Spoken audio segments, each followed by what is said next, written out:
الحمد للہ رب العالمین والصلاة والسلام علی سید المرسلین اما بعد۔ آسان ترجمہ قرآن کی اس نشست میں سورۃ الذاریات آیات 31 تا 60، سورۃ الطور، سورۃ النجم، سورۃ القمر اور سورۃ الرحمن کی آیت 1 تا 25 کا ترجمہ شامل ہے۔ یہ 5 صورتیں علم و حکمت کے خزانے ہیں۔ حوالے کے طور پر ہر صورت سے ایک آیت پیش خدمت کرتا ہوں۔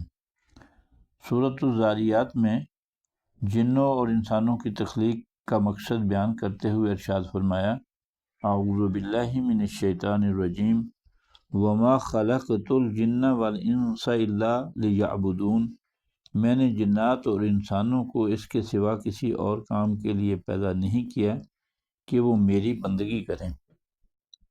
سورۃ الطور میں قرآن پر اعتراض کرنے والوں کو خاموش کرنے کے لیے چیلنج دیا گیا۔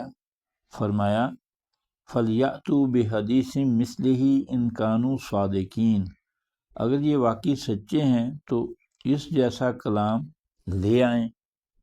اور سورۃ النجم میں ارشاد فرمایا، وَأَن لَيْسَ لِلْإِنسَانِ إِلَّا مَا سَعَىٰ وَأَنَّ سَعْيَهُ سَوْفَ يُرَىٰ، اور یہ کہ انسان کو خود اپنی کوشش کے سوا کسی اور چیز کا بدلہ لینے کا حق نہیں پہنچتا، اور یہ کہ اس کی کوشش عنقریب دیکھی جائے گی۔ اس کے بعد سورۃ القمر میں 4 بڑی بڑی قوموں کی ہلاکت کا ذکر کر کے فرمایا، اعوذ باللہ من الشیطان الرجیم فَكَيْفَ كَانَ عَذَابِي وَنُذُرِ وَلَقَدْ يَسَّرْنَا الْقُرْآنَ لِلذِّكْرِ فَهَلْ مِن مُّدَّكِرٍ، اب سوچو کہ میرا عذاب اور میری تنبیہات کیسی تھیں، اور حقیقت یہ ہے کہ ہم نے قرآن کو نصیحت حاصل کرنے کے لیے آسان بنا دیا ہے، اب کیا کوئی ہے جو نصیحت حاصل کرے؟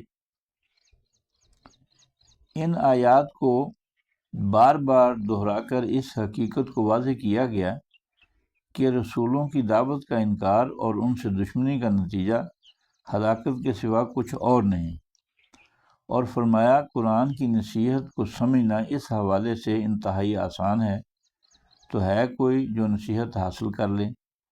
دعا ہے کہ اللہ تعالی ہمیں رسول رحمت صلی اللہ علیہ وسلم کی کامل اتباع کی توفیق عنایت فرمائے۔ اقول قولی ھذا استغفر اللہ لی ولکم اجمعین، آمین یا رب العالمین۔